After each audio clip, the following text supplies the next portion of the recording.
Township Park. Oh, good. And we're recording this tonight. I'm Eileen Matola from Haverford Township Parks and Recreation. Thank you for coming out. We have a lot to learn about heat pumps. Heat pumps 101. It's going to be about a 1-hour presentation. This webinar is thanks to Haverford Township Environmental Action Committee. They do a lot of great things in our township. We're very lucky to have them. Not only do they put on these presentations,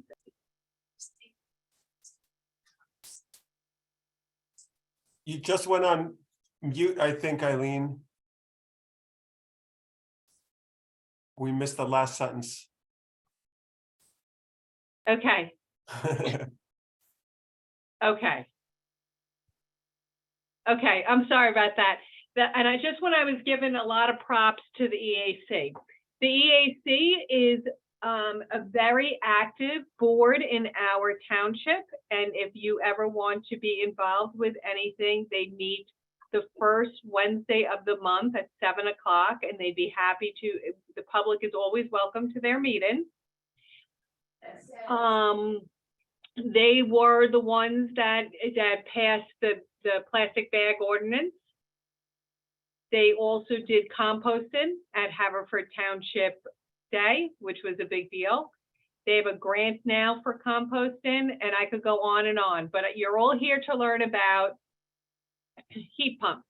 And because we have a lot to tell you, I'm going to let Steve Clark from the EAC explain everything, but before he does, I have Noel and Sam Krakauer. I just mangled your name, didn't I? Krakow, right? Okay. Steve and Sam are going to do the presentation, but beforehand, I'm opening it up to Noel Smith, who will explain how to give us your questions.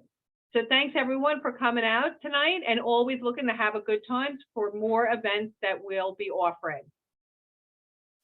Yeah, just logistically, if you want to ask a question during the presentation, if you would just put it in the chat, and I will monitor and break in with your question for the presenters at the appropriate time. And then at the end, I'll allow folks to unmute and ask questions live when the presentation's done. So I'll leave it there and turn it over to the team. Awesome. I'll kick it off here. Just so people know, Peter Pugliese and Hank are on the line. They're also from the EAC, and they probably will contribute as well to this.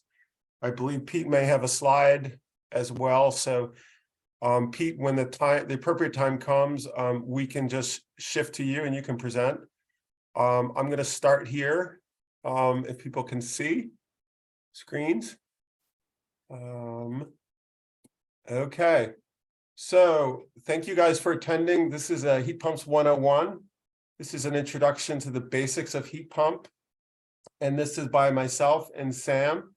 We're both Havertown residents. I'll just give a brief introduction for myself. I'm an engineer, and I work all day for New York State's Clean Heat program, which is a statewide program that has currently $1 billion budget to incentivize heat pumps for houses and big buildings. And I'm the chief engineer for most of the utilities for that.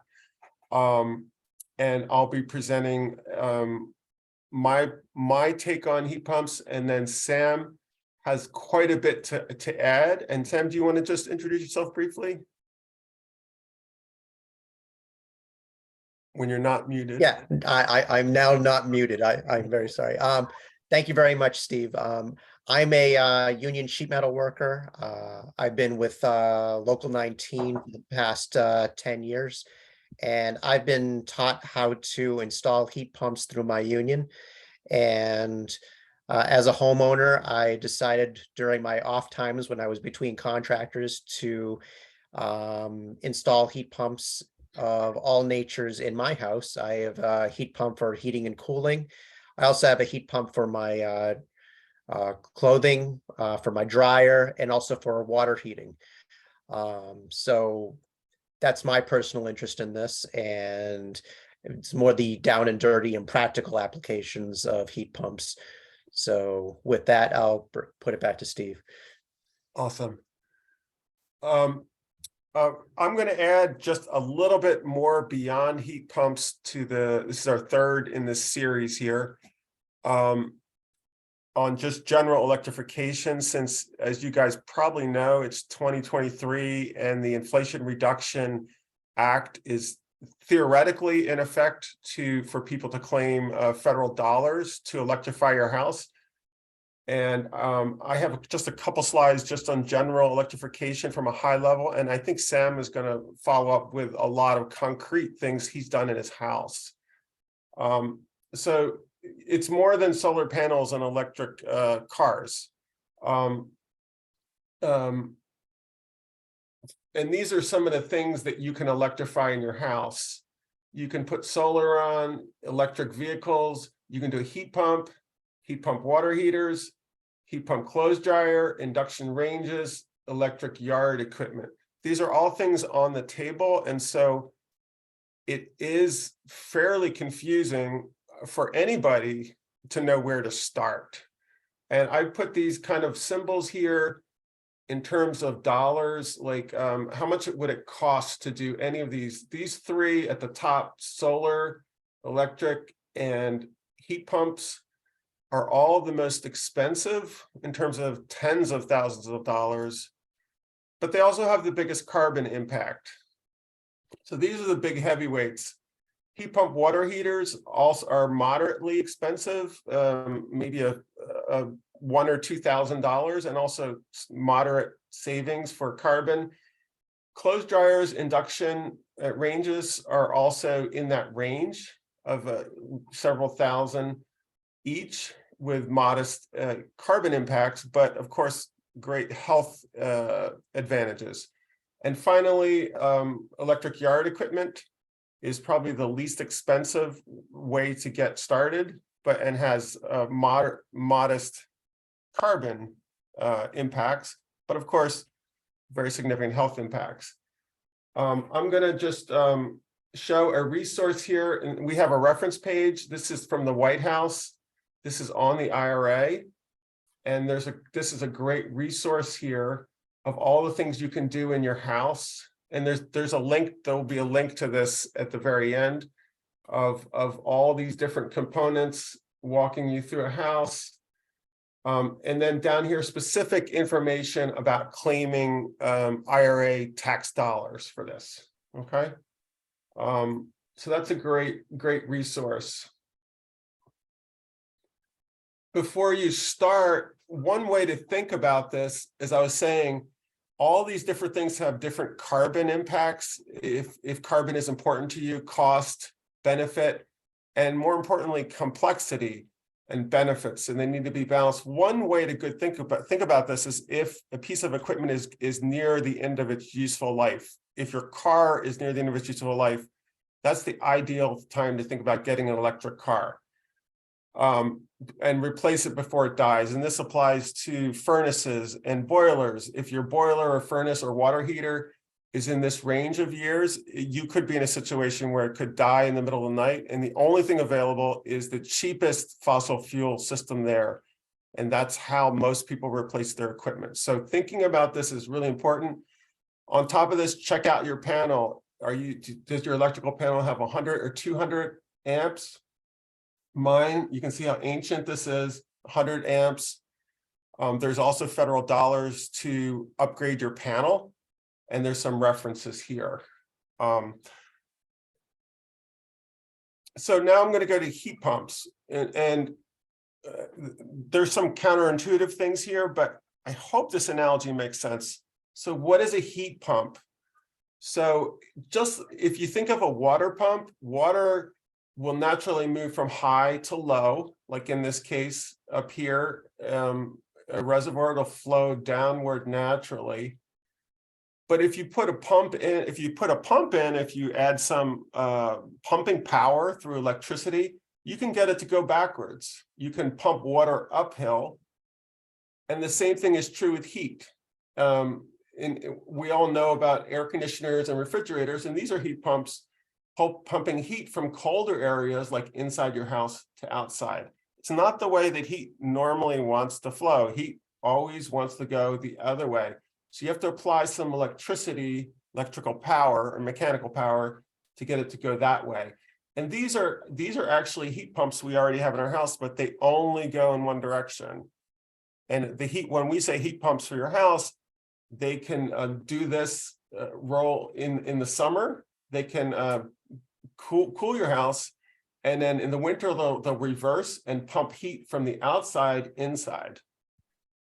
So it's, if you think about it in terms of a water pump, how water flows and heat, it doesn't make sense. It's not quite as counterintuitive. Any questions so far? No questions in the chat yet. Awesome. So if anyone has a question, just place it in the chat. Awesome. And so I want to, first of all, dispel a lot of notions some people may have that heat pumps can't work when it's really cold. There's two reasons why. One, it seems counterintuitive. Like if it's 20 degrees outside, it seems hard to believe that there's heat in the air that you can put in your pump into your house, but that's not true. There's plenty of heat in the air, even at 0 degrees and well below zero, that the heat pump can push into your house.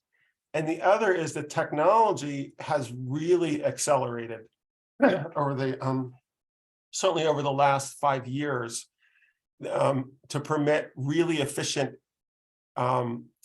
heat pumps to work when it's very cold. And there's a database that lists these called NEEP, and this has standardized ratings, so power and efficiency down to 5 degrees. For right now, there's over 40,000 units, and listings are starting at -15. So a lot of the manufacturers are also rating well below zero.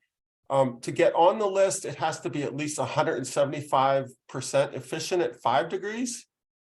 So this is a way, if you were to get a quote from an HVAC company, you would certainly want to see that it's on here, that it can perform at the colder temperatures, and someone's not selling you a relatively cheap, inefficient unit that you would require a lot of natural gas to back up. Another important thing, and this is new in this database, there are filters for the IRA tax credit. Not all heat pumps are eligible. So unfortunately, right now, this is grayed out. And so you would want to also see that your unit is eligible for the tax credit. And this is really, it just drives me crazy that this was not active and live January 1st. But from what I hear, the people that are working on this might not be till March or April where these filters would be active, where you could punch in a model number and see, can you get a tax credit for it? And this is the kind of data that is in here. Here's a really popular, I'm not sure if this is the one you have, Sam, the Mitsubishis. Is it close? Yes, it is. I have the I have a Mitsubishi, also a Fujitsu. Okay. So this is so I thought I had a picture of yours. Anyway, Sam will go into his in a little more detail, but this is Sam's model. And what's interesting in this little table down here, it shows how much power it can get as it gets very cold out. And what is the efficiency? And you can see right here at the top power at 5 degrees is 200% efficient, and it puts out this much heating power. So this is really useful because it's really important to make sure you have enough heat when it gets really cold. And you could put in a backup. People often put in backup gas furnaces or backup electrical coils to make sure you don't go cold when it's very cold. When you guys are ready, we have a few questions, Steve. Yeah, let's do it. So the first one is just around logistically, will the slide presentation that you're going through be made available after the presentation to the folks? So again, that'll affect how much notes they have to take. I think Eileen's I think she does distribute to. Okay. Are you still on the line, Eileen? I believe so. Okay. Yep. Okay, great. And then the next questions are around the heat pumps. And it says, can Sam speak to his experience with Trane heat pumps? I don't have any personal experience with Trane. However, I would ask that you refer to the NEEP guidelines that Steve is so kindly has access to and would probably be very easily shown with his resources. As for myself, the heat pumps I've worked with don't have a backup. They are very efficient at very low temperatures. Mine are rated down to 5 degrees Fahrenheit. So I actually was working on this for a project in Ithaca this morning. The Trane and Mitsubishi are co-branded. So if you talk to a Trane rep, you might actually get a Mitsubishi or vice versa. And so they are, because I think Mitsubishi is the dominant player probably worldwide. And I think Trane is partnering with them. Trane may or may not have some of their own models, but if you're talking to a Trane person, you might end up getting a Mitsubishi. So, Great. Which is, one of the better brands, certainly. Any other questions? Yeah, one more. The question from Cora is about how many heat pumps would you need if your house is large? Or would you need more than one, I guess? So do you use multiple? Yep. The devil's in the details. Absolutely. It really depends upon the layout of your house and the rooms and what Steve will probably get into the load calculation as it relates to your house. Yep. And yeah, and if your house is poorly insulated or doesn't have insulation in the attic or leaky, obviously you need a lot more. One way, so a good contractor, and Pete may speak to this if his time comes up, can often provide a load calculation for that. And we also we are offering up our services to help people, advise people. So this has been me, Sam, and Hank. There's an email address at the end if you are interested, and this is fairly serious, like you are going to actually get bids for your house. We can sit with you and look at them, and one thing we do is look at your fuel bills, and I actually made a calculator that looks at your gas bills and will predict how much you need at what we call the coldest day. It should be able to supply heat around 15 degrees. And how, would it be able to do that, or would you need backup heat? So we can do all that, but the contractor should be able to do that with load calculations, but most of them probably don't when, actually calculate how much heat you need. Any other questions? Nope, that's it for now. Awesome. Thank you, guys. We'll just move on here. I'm just going to go over very briefly.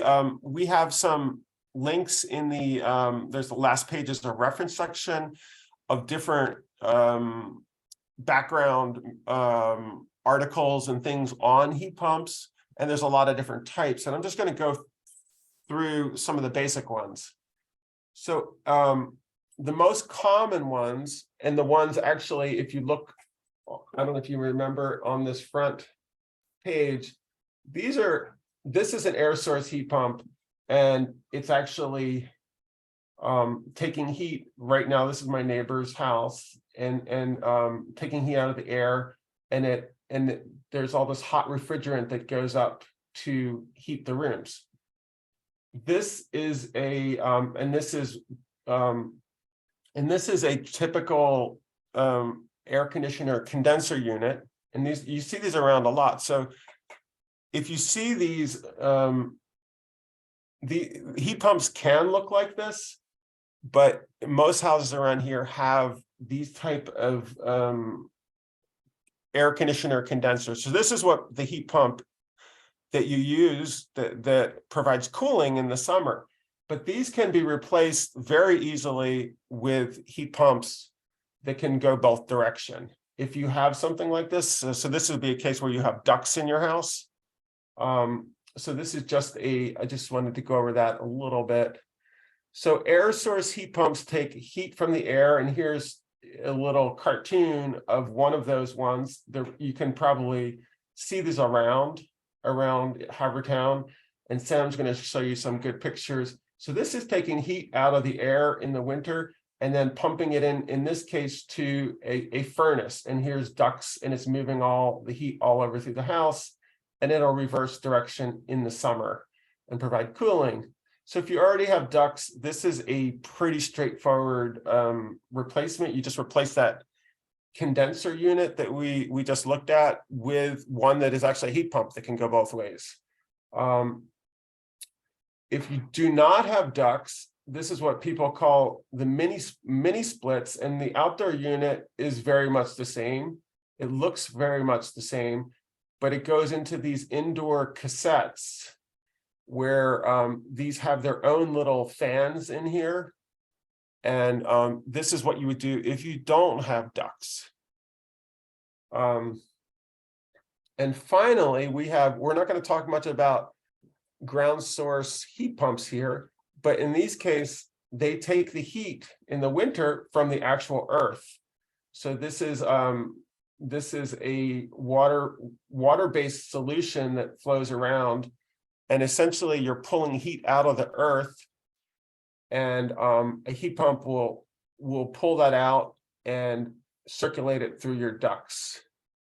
And these are this is a system that is more expensive and less popular than air source heat pumps, but often has higher efficiency.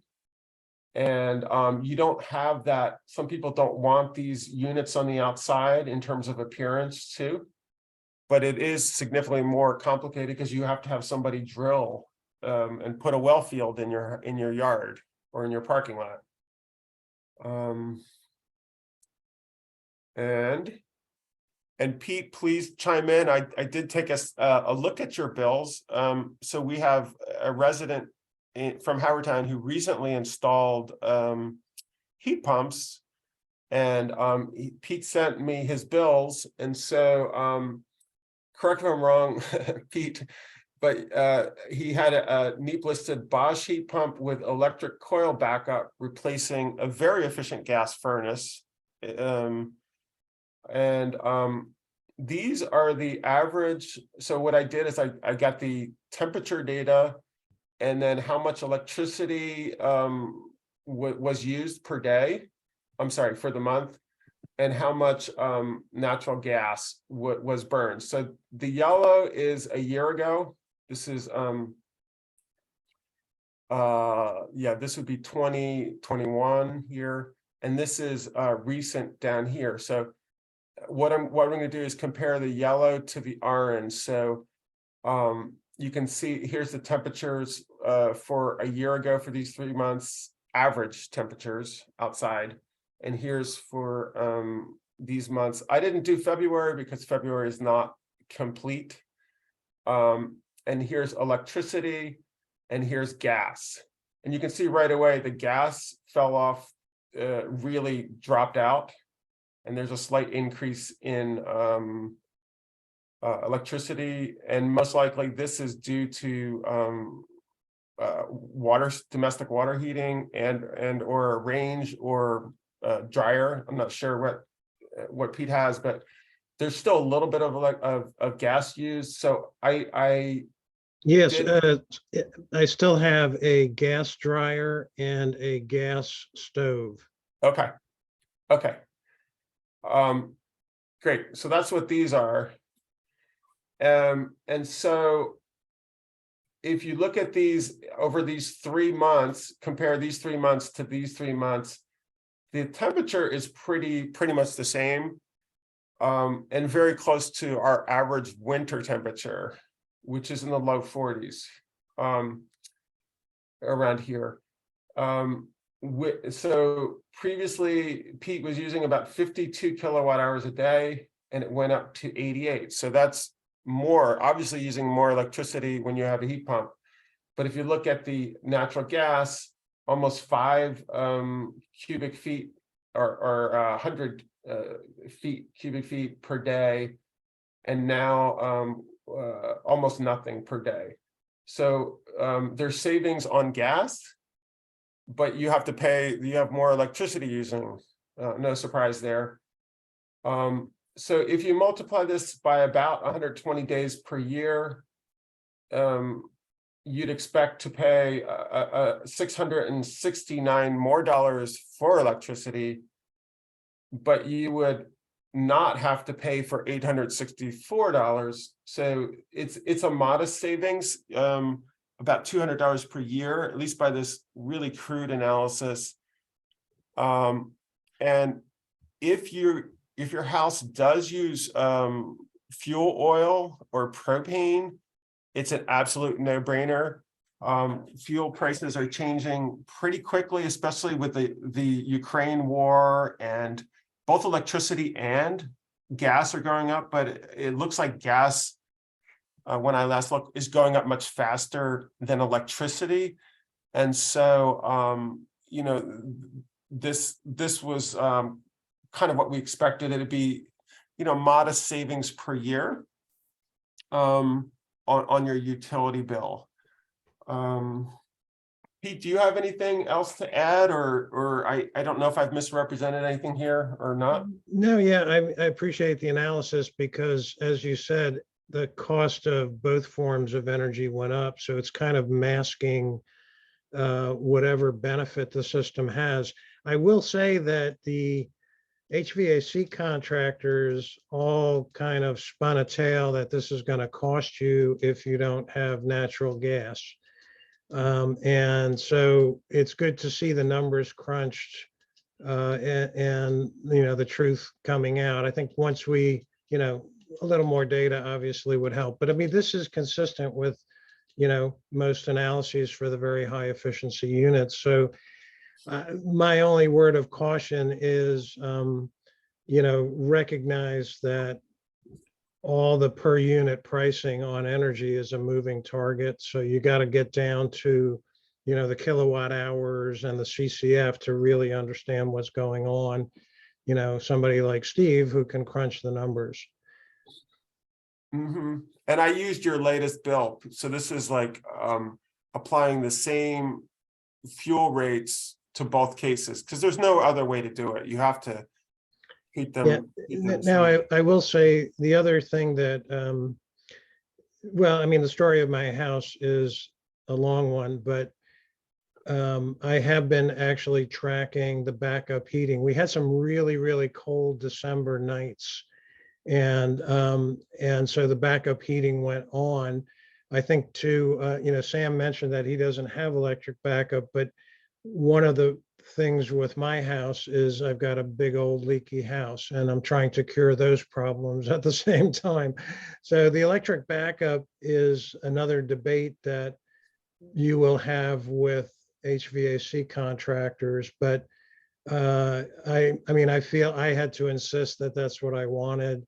Yeah. As opposed to a natural gas backup. And I feel vindicated. It's only run like 2% of the run hours so far this year.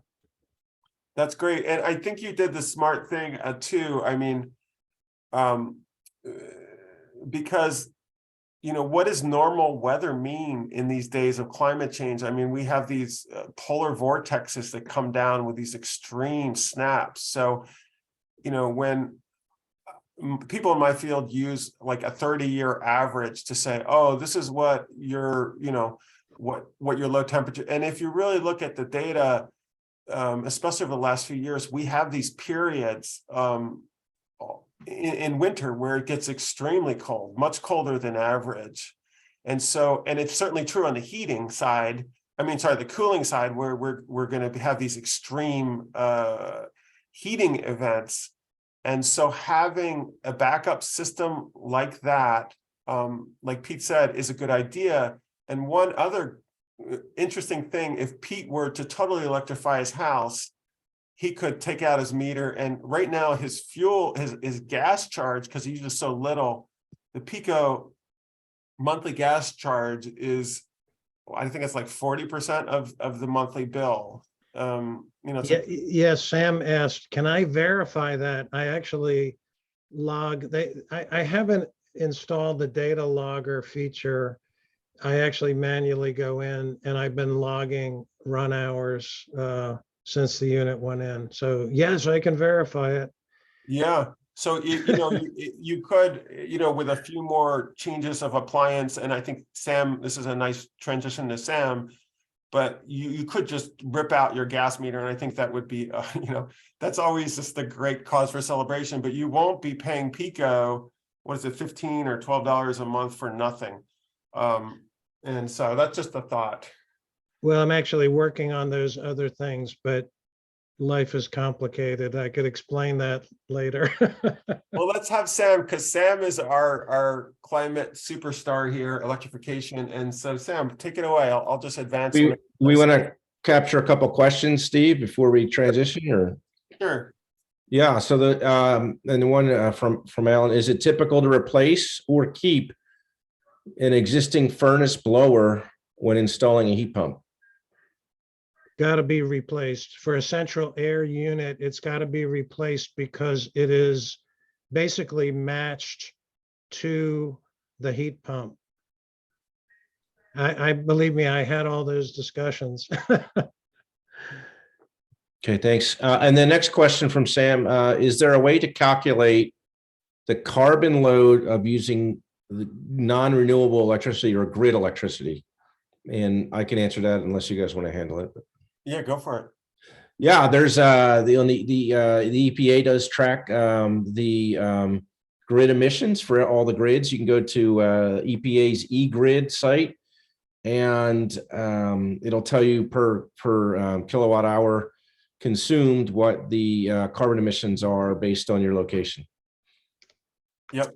And the next question from Wait, before we go to that, just one comment on that.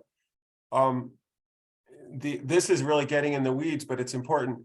The electricity that is generated at night overall is generally much cleaner than the ones in the day. At night we have wind farms running, and especially if all the wind farms take off on the Atlantic shelf, and it's also cheaper, and it has a lower carbon impact than times on a hot summer day. That's the dirtiest and most expensive electricity you can buy. So in terms of when heat pumps run, it's generally, it would require more deeper analysis to do that, but it's generally cleaner at night. And Pico actually has a tiered rate, and that charges less for electricity when heat pumps run. Most of the time is going to be at night and when it's cold, and when not much electricity is being used for other stuff. So that's just a whole nother side to that equation. But what Noel said is a good way to get a handle on it, but there's ways to take advantage of this further. Okay, good. Yeah, last question's around second to last question. Can heat pumps be used to heat a built-in swimming pool to replace a natural gas swimming pool heater? Absolutely. It's a great application of it, because they don't require really hot water. Heat pumps struggle to produce really hot water. Like if you have big cast iron radiators like I have in my house, there's really, it'd be really difficult to replace that with a heat pump, my boiler. But if you only need, if you're heating water for a pool, you don't need water that hot. So absolutely. Great. And that falls into the next question around a situation with natural gas furnace heating with traditional radiators with a mini split on the second floor. Can electricity heat the radiators? And I think the answer is no. What you would need. No, it would require one of these in the lingo, it'd be an air to water heat pump. So you're taking heat out of the air and trying to put it in the water that goes in the radiators. And I know that it's done a lot in Europe and Asia and Asia, and there's a lot of products but unfortunately America is really far behind in those technologies, and so I doubt you could get an HVAC person to do that, and not have it be super expensive. Yeah, I have to say the issue is that you're not getting the water as hot, so the heat exchange area is going to be inadequate for an existing hot water radiator system. So what that means is that you're then working on your radiator system in addition to putting in a heat pump. So the systems are available, but it's more complicated. It's a little bit more expensive. Yeah. All right, last question. How do heat pump cooling COPs compare with window air conditioners? They're similar. You shouldn't expect huge savings for cooling. One of the nice things, there will be savings. If you look at your Pico bill, most of your heating and cooling budget goes to heating, and it's still well with a heat pump. There are advantages to heat pumps because your window AC can only run at one speed, and the maximum speed, it runs at one speed and it shuts off. The heat pumps, on the other hand, are variable speed. So if you don't need as much heat, they'll run at slower speed and they're much more efficient. So the accurate answer is yes, they are higher for most of the summer, but the real answer is it'll be a very, very modest change. You might not notice it at all in your Pico bill, just because it's not nearly as much energy to cool your house as it is to heat your house, if that makes sense.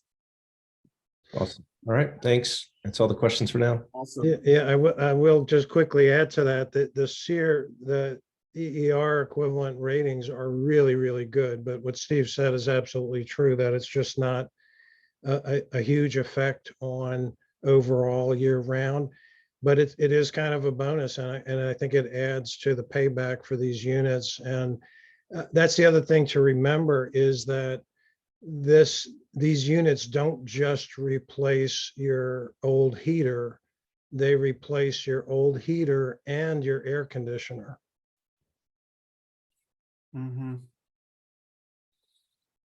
Awesome.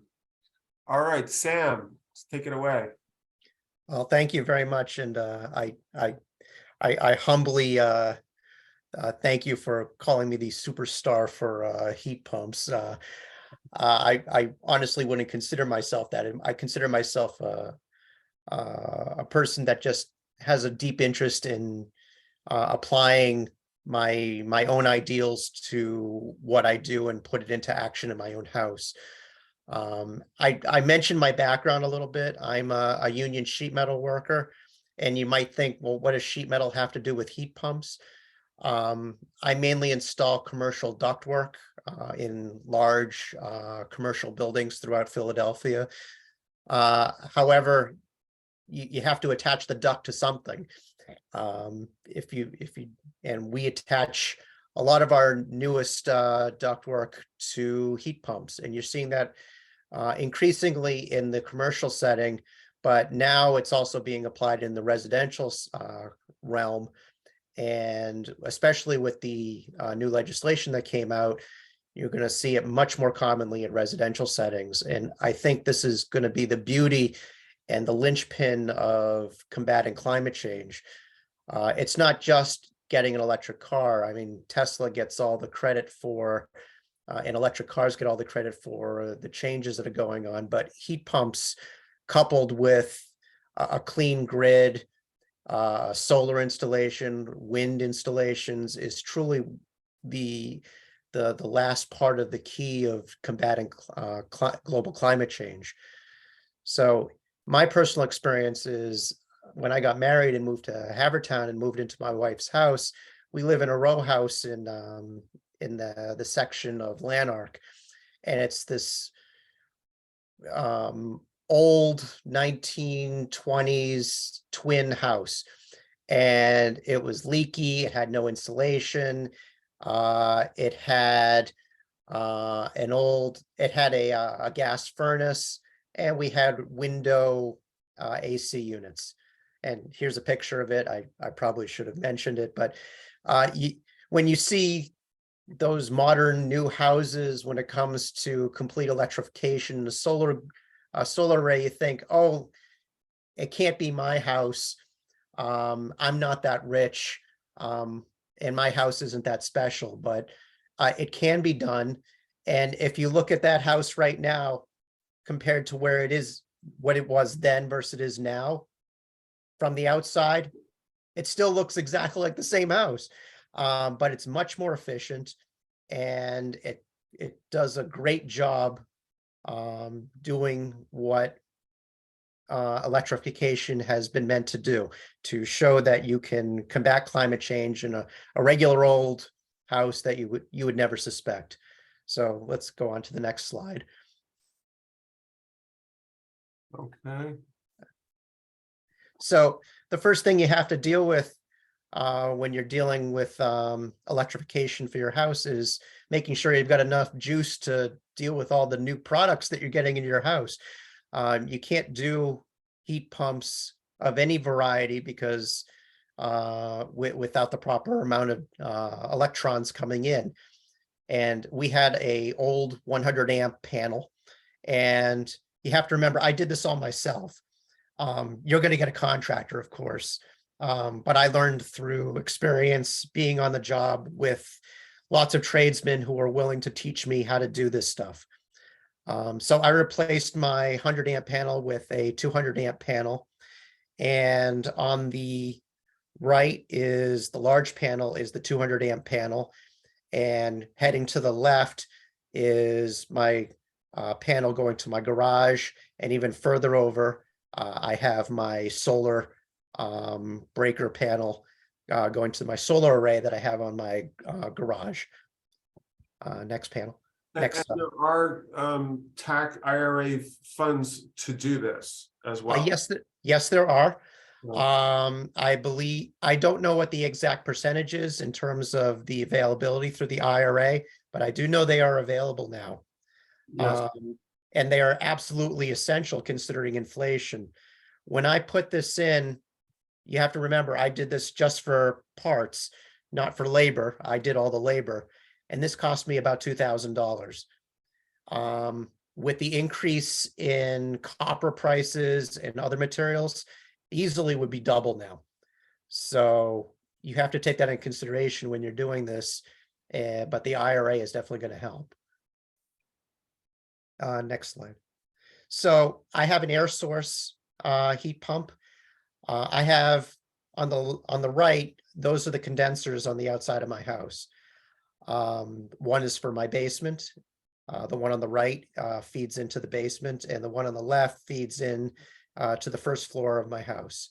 Now, when I did a lot of the renovations in my house, I did a complete gutting of the house and spray foam the interior, or in order to make sure there were no air leakages in the house. So when I did my load calculation to size my unit, I knew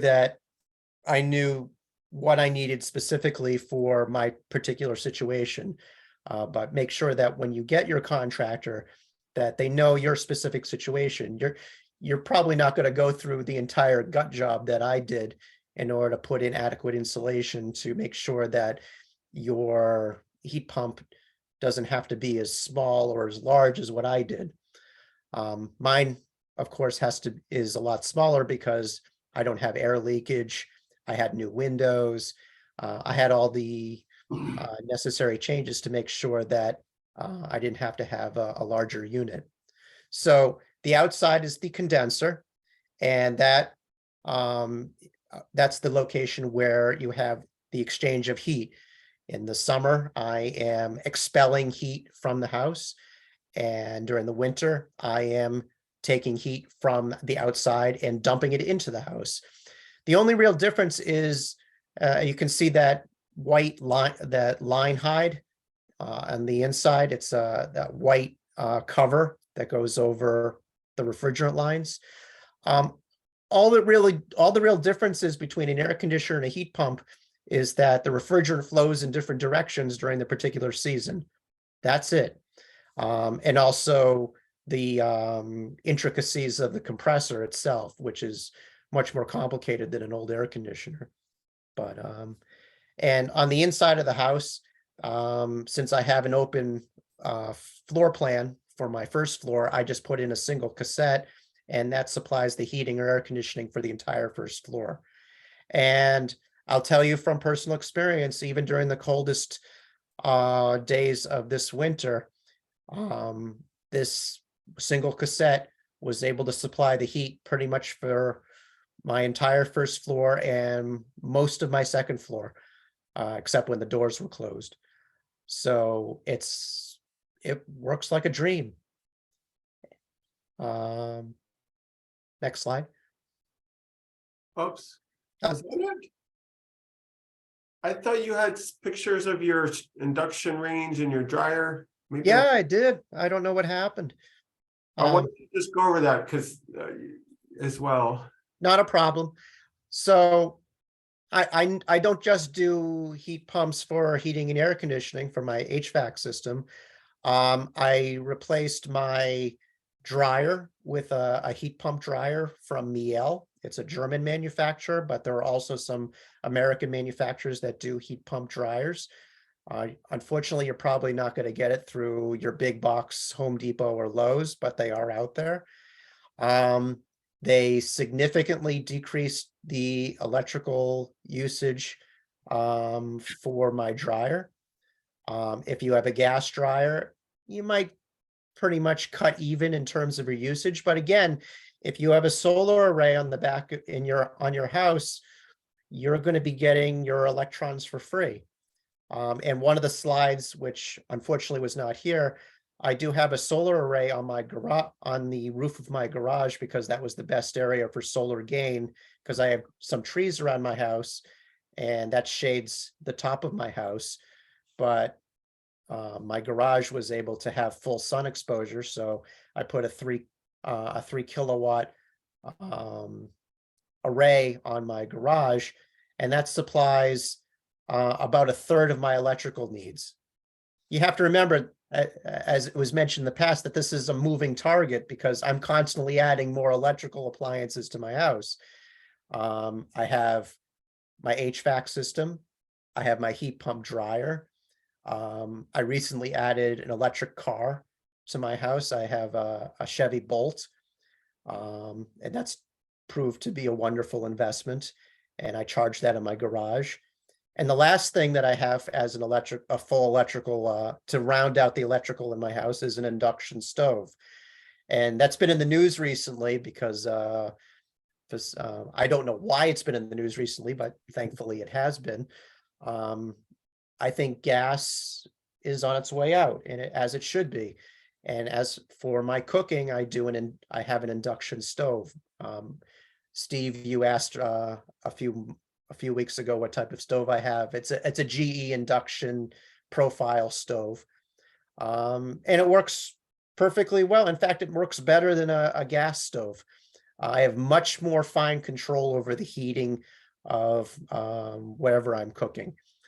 And so with that, I was able to completely cut off the gas supply to my house.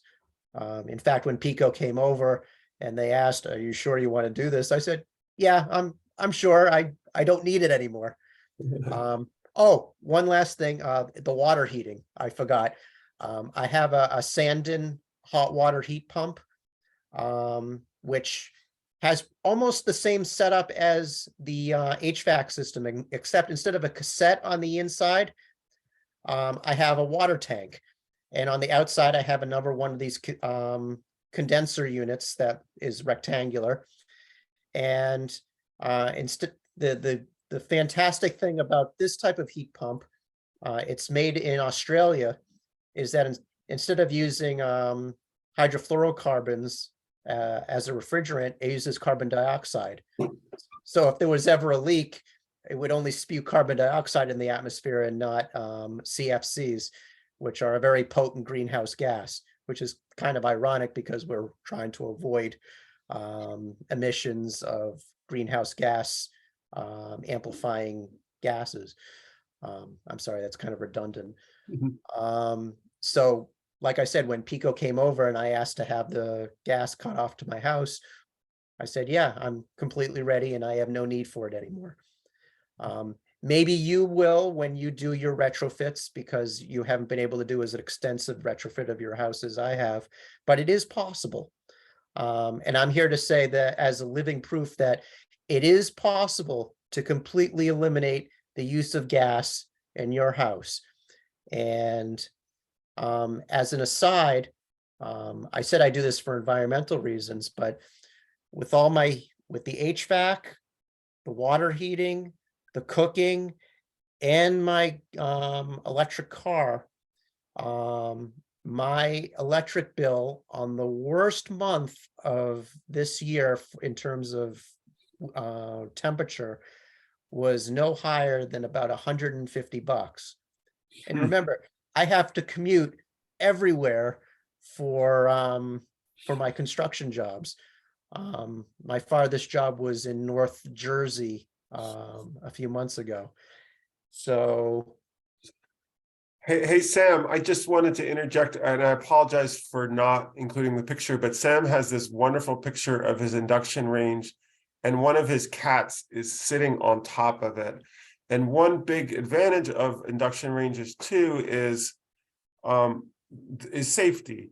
And it's not just the fact that you're not breathing the fumes from combustion, like most of us have that don't have something vented, but it's also safety of, you can put your hand on the top when it's running and you won't get burned. And I have an elderly relative in Florida, and the children were concerned about them leaving it on or them getting hurt, and they replaced it with an induction range for that safety reason as well.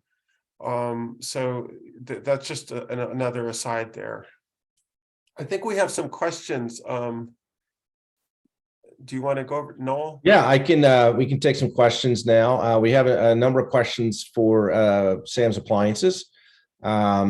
And I'll just start with this one. So are electric stoves that are not induction also a good idea? Or maybe just talk a little bit about the differences and pluses and minuses of your traditional electric stove versus an induction electric.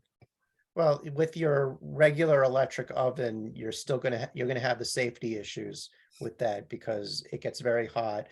The coil elements still represent a safety issue. And it also uses a lot more electricity. The induction stoves are going to be able to take part in the benefits of the IRA as well.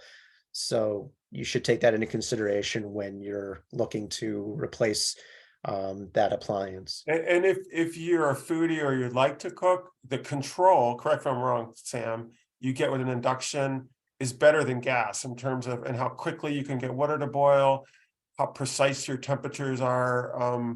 It's supposed to be just a new world if you really like to cook and you want that kind of control in your, but we all know that the electric, the conventional ones, it's really hard to get the temperatures right and things often burn, blah, blah, blah. Yeah, I'm going through COVID right now, which is wonderful that we can do this by Zoom.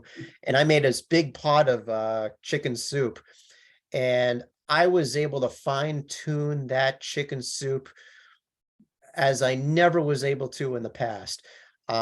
I could get it down so low that I could just barely, I could get the entire thing to a rumbling boil, this huge multi-quart pot in minutes, which would have ordinarily taken 15-20 minutes with gas. And I could walk away and let it simmer when it needed to, with the most minute precision and didn't have to worry about it overboiling. Yeah, great. Okay, more stuff about Sam stuff. So did you previously have a gas boiler and radiators? And if so, did you have the old system completely removed, pipes and all? I gutted everything. I took out the radiators and the piping. Awesome. Where did you buy your heat pump dryer? And does that run off of a 120 or 240? It runs off of a 120 because it uses a lot less electricity. I got it from Gerhardt's. They were the only supplier that was able to provide me L. And that was the one that I had investigated and I liked. I'm not saying as a spokesman, I'm just saying I liked it. I do have to say that the belt broke. And I had to get a replacement belt, and replacing that belt was a royal pain in the tushy. I did it myself. But let me say, ooh, that was fun. But heat pump, it also, you have to remember, it takes a longer time to dry because of the nature of heat pumps, because it's not going to get as hot, but it's much gentler on your clothing. So your clothing lasts longer. Great. How do the costs compare between a window air conditioner and the heat pump?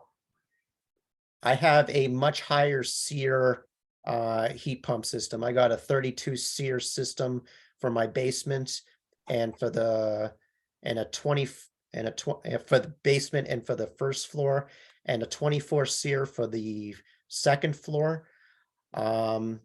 Traditional window units usually don't get above 12, 15 if you're pushing it. So my savings actually has been fairly considerable, but you also have to remember, I have a smaller system than I used to when I had a leaky house and I had multiple box units in the windows.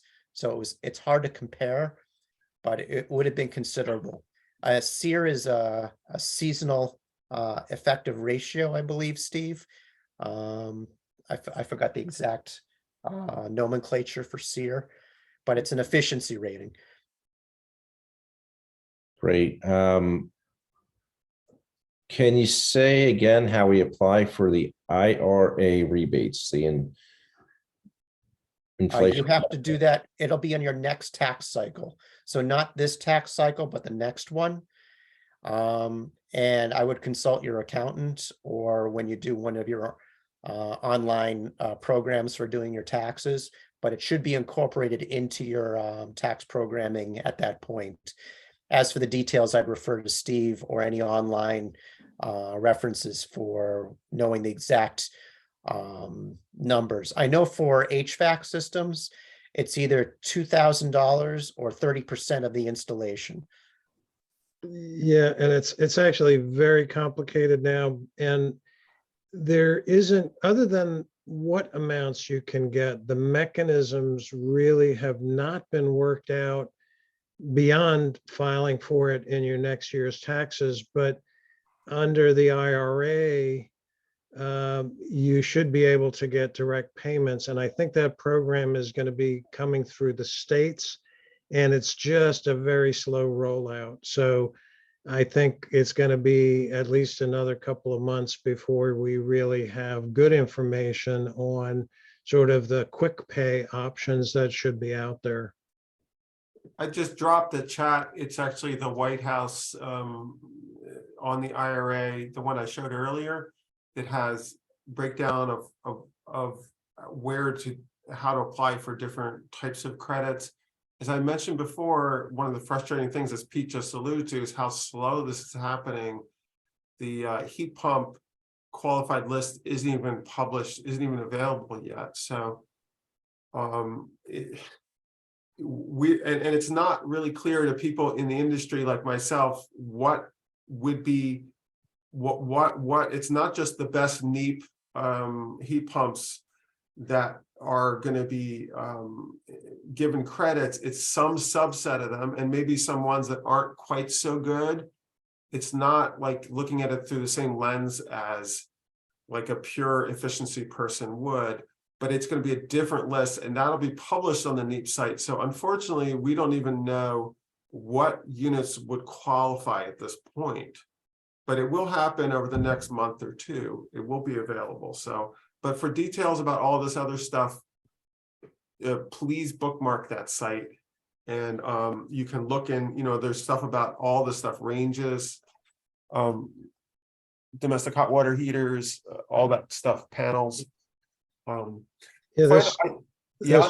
this Rewiring America website that Steve is showing on the middle of that page will actually tell you precisely what you will get back, including, so what Sam said is true, that there's 2,030%, but it's actually any and all income groups get that, including high income.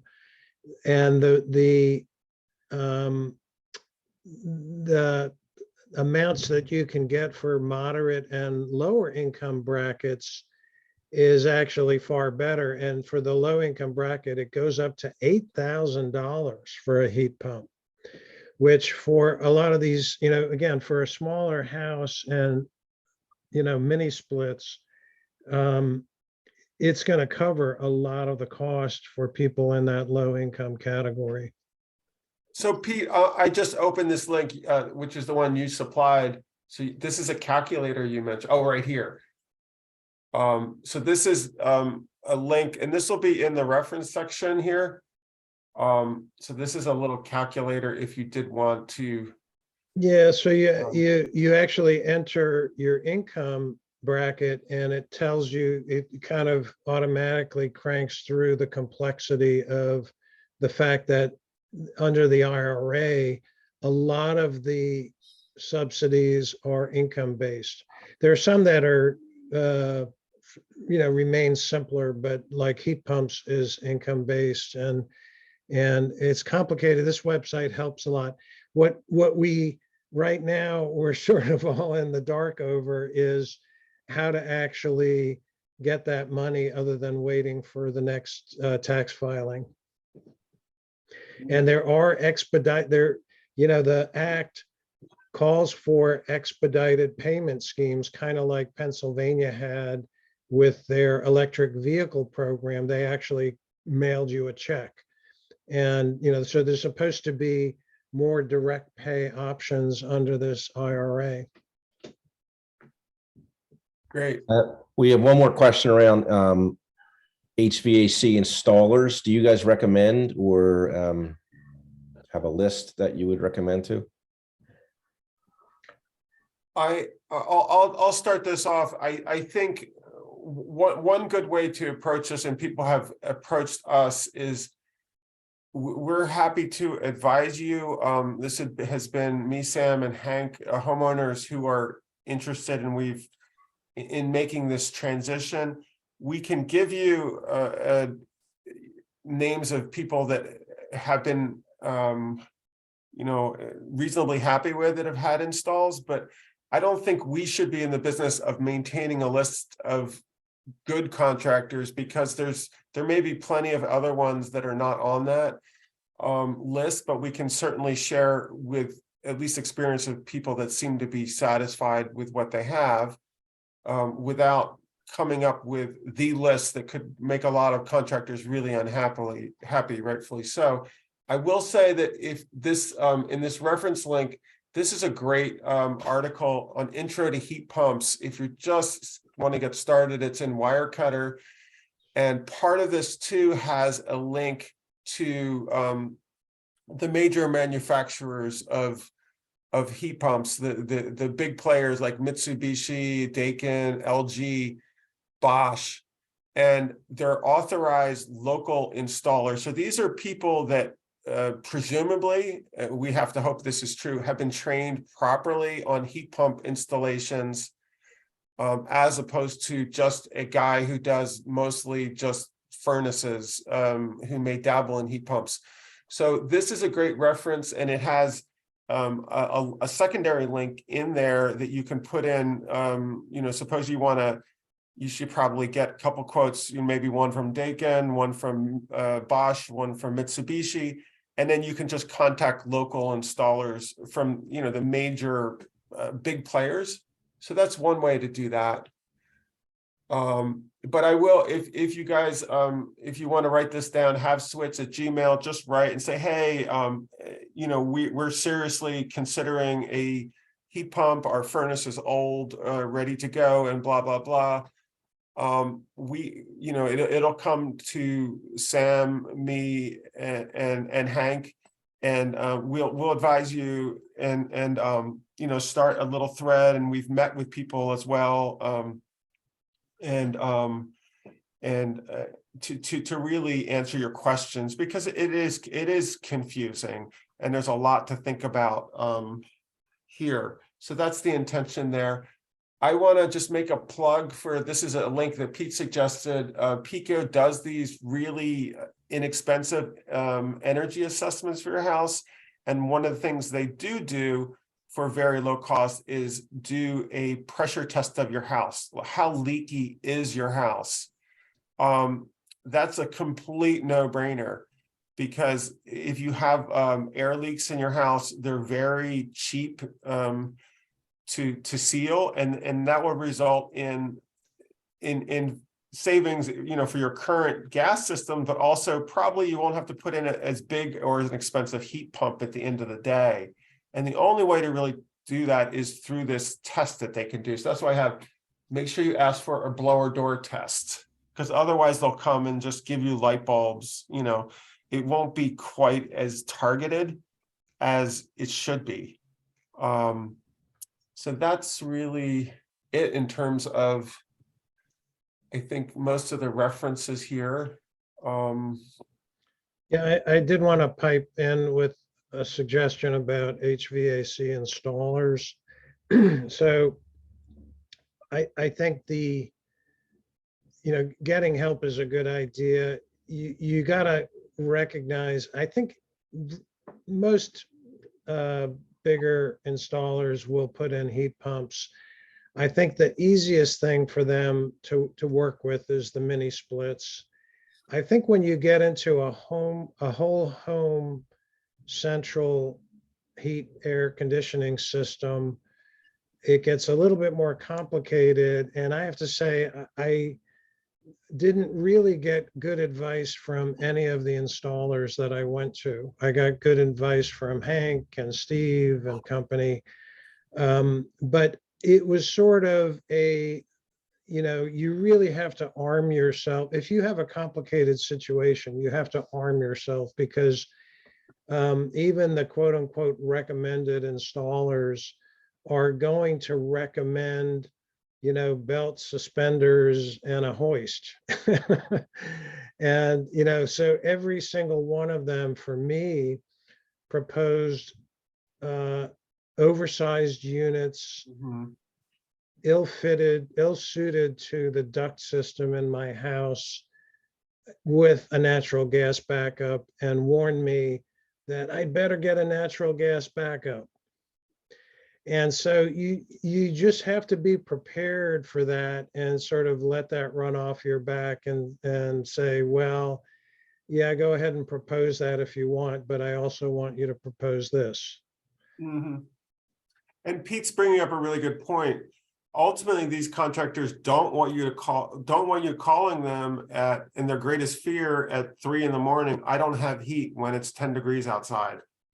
And they will put in for regular fossil fuel systems, they put in systems that are usually, I mean, my system is 3 times larger than it needs to be. So, and it's not that much more cost for them or you to put in a slightly bigger boiler. And that's how they just operate. And so there's a lot of education of contractors as well, but Pete's hitting on a really good point that makes this so hard, or much harder or complicated than just getting a new furnace, which is what they want to do.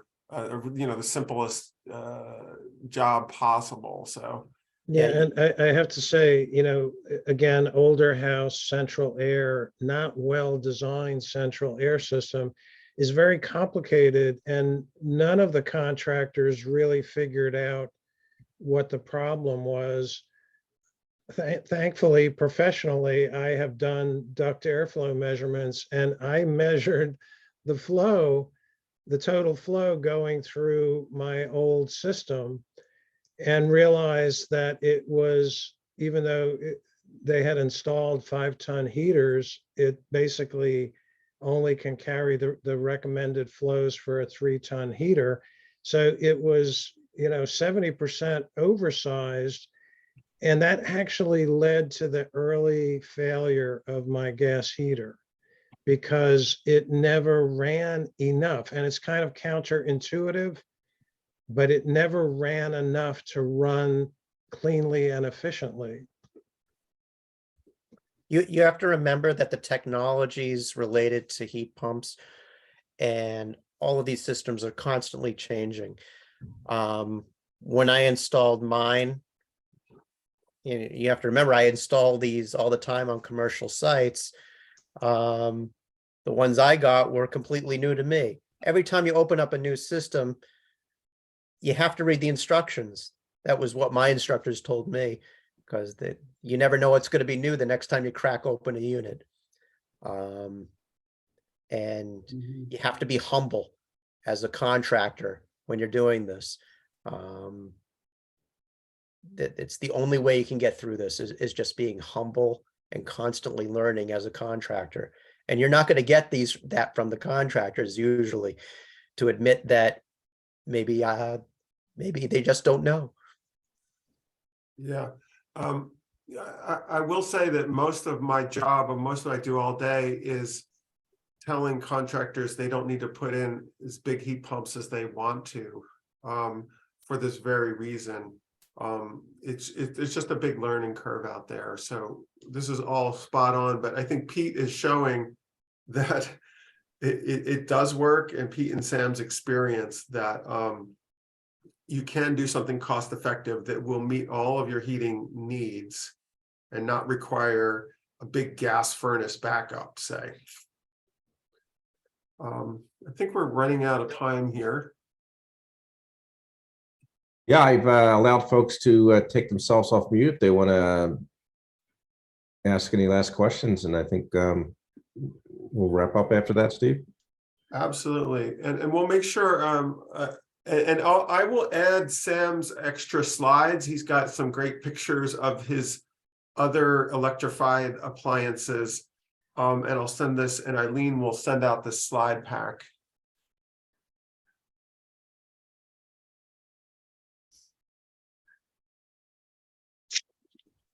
Hello. Okay, to make sure that I'm clear. Oh, sorry. All right, go ahead. Oh, yeah. So I just wanted to say thank you very much to the organizers and the panelists. This was fantastic. So informative. I really, really appreciate it. And I look forward to reviewing all of this again. Thanks again. You're welcome. Hi, I have a question. Are backup generators can also be based on heat pumps or what? Just, if you're out in the country area.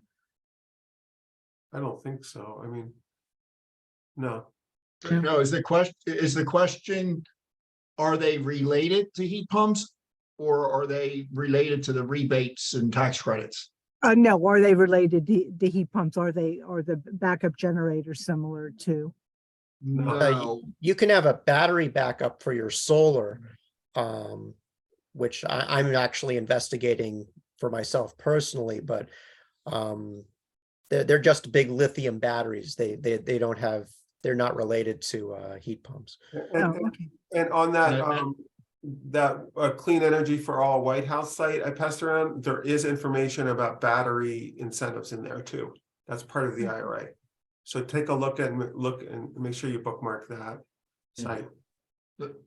Can I make a couple of comments on a couple of the past stuff? And this is just sort of hitting on a couple things during the time period. The rates of PICO were mentioned, and if you predominantly heat by electric heating, which is what heat pumps are, they still have an RH heat rate. It's a residential heat rate. It kicks in from October through May inclusive. So once you use so many units in a month, they knock your per rate down per unit. So that should be part of the mix on that. Going back to Peter's installation, if you're sort of on the fence between having an electric backup of a heat pump versus electric backup, everybody sort of shudders at the thought of having electric resistant heating as a backup. But as Peter pointed out, there's depending on the installation, you might not really be using it a lot.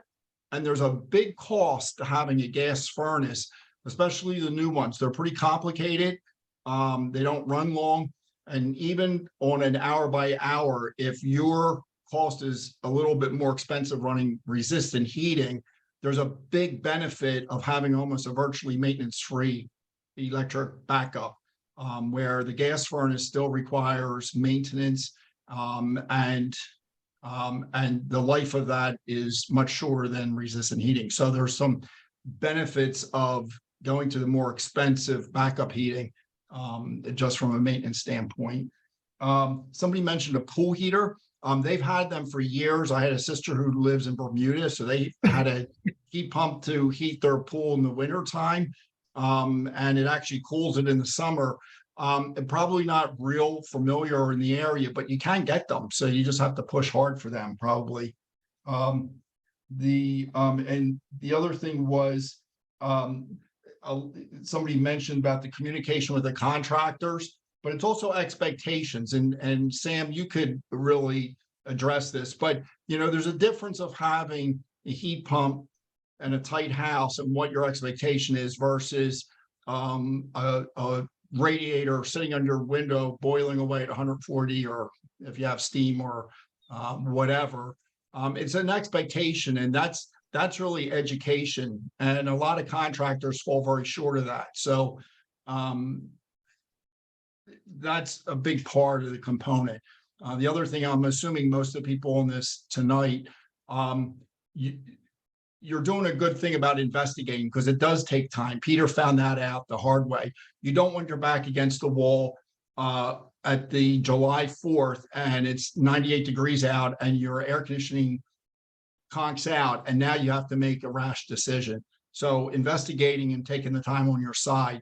And a lot of these rebates and tax incentives are just, as everybody said, they're sort of just coming into focus at a slow pace. And then the other thing I'll just mention, I haven't done it yet, but I'm trying to convince my better half at some point maybe to go induction, because I like gas cooking, but I don't particularly like the unit that we have for years. And we set up an outdoor barbecue area to start using this summer. And I thought, well, if we can take some of the cooking outside, that would prevent heating that house on the inside. So in order to get used to it, and we haven't used it yet, but it's an idea. It's a portable induction. I'm holding it up if you can see it. Less than $150, and it'll hold a big pot. And my idea is that we can cook somewhat outside for the summer, but it'll also get us acclimated to know how that induction works without jumping into the pool entirely. And it's a pretty reasonable cost. So just as an idea, if you want to put your little toe in to just test it out. I don't know if I think that was on my list as we were making notes. I would like to. For anyone that's interested, this is the one that I have. Great. Thanks, Sam. Thank you. Somebody had a question, Doug? I would like to know some more about these ductless heads, because we have hot water radiators, and so they apparently would not be useful. So Yeah, well, that's what everybody was referring to as the indoor cassettes. They're indoor units that you mount on the wall. You can get them as consoles that fit close to the floor also. Sam's picture there on the left, he has that above his window. That's a window valance. I'm assuming that's a curtain or a blind, Sam. Yes. But that's Yes. between the top of his window valance and the ceiling. That's mine working right now. So putting them up high works for heating as well as for cooling? That's correct. My, And- my and- sister has those. And Doug, I will say that if your house is tight, that's one of the keys too, is you want to tighten it up and that. And so Steve had already mentioned the energy audit. One of the, you can't beat the deal. The energy audit's at zero cost, or it's $50 for the what they call the blower door test, which is very extensive. They come in for about 3 hours. I just had it done, and I found places that I didn't know were as leaky as they were. And I have an appointment for another contractor to come in and give me an idea of what it would be to seal some of the places up. And I also think some of that is also covered with this or this tax credit stuff. I think that might be either income based and or how much you get done. It's a certain percentage. So even sealing up your house, some of this IRA tax stuff covers. So I think that's a good first step. You conserve it. And as Steve mentioned, can make a big difference of even how much size of your equipment you need to put in. But obviously, if you can save it, is really your first step. Yeah, This is I'm going through my house right now just to show you, but this is the heat pump water heater that I have. It's a Sandon model. And as you can tell, this is pretty much the only mechanical system I have in my basement.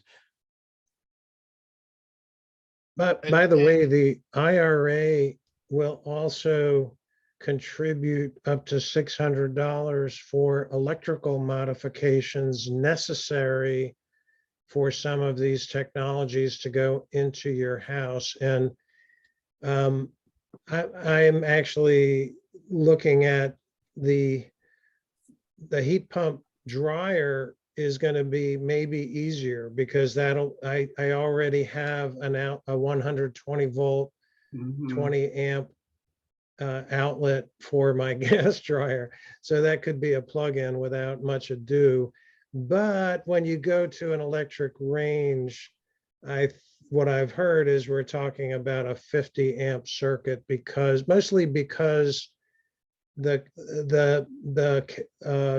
range top is induction, but the oven is resistance. yep. You're going to have a heavier cable on that. But one of the other benefits of a heat pump dryer, a clothes dryer, Sam, correct me if I'm Sam, correct me if I'm wrong, but you don't have to duct them out of your house. No, in fact, if you take a look, this is my dryer right now. And as you can see, it has no duct. All it has is a drainage line in the back. And that's for the condensate that comes out of the dryer as it's drying the clothes. Well, and that's huge. Also, just for heating season and air conditioning season, that is huge because your regular dryers have, the discharge sticking out through the wall, gets covered in lint, it never seals, it's all leaky, right? And so I'm really looking forward to being able to seal that up and doing a good insulation job. Well, not only that, every CFM of discharge basically is sucking air from outside the house, cold air in the winter from outside the house. And, so you got cold air, more cold air coming in based on the fact that you're pumping that air outside. And then there's the safety side too of all that lint in that vent that just builds up, and the fire hazards too. Yeah, although Sam, I got to ask you, how is the lint management in your Mealy unit? As you can see, the lint collects at the bottom here. I don't know if you can see this. Oh, yeah. But at the end of every dryer cycle, the lint is in the front. You take that out and you put it right back in to clean it out. So you don't really have to deal with it. It's all right up in front of you, so you don't have to get it through a duct. So once this is cleaned out, that's it. It's actually gentler on your clothes, Peter, because the heat is not as intense. Now, But I are, do- are those units available as big as sort of your typical gas dryer? Some of them, yes. This one's a little smaller than the typical one that you would get in the States. I believe Whirlpool has one that's the conventional size that most people in this country are used to. I also might make as another point, I don't know if it's already been mentioned, but with a conventional dryer, you're taking all that conditioned air that's already in the house and sucking it out the door, or at least the side of your house. With this, all the air that's conditioned in my house stays in the house. All right, I think we are at time. I think this is 8:30. Does anybody have any other questions before we wrap up?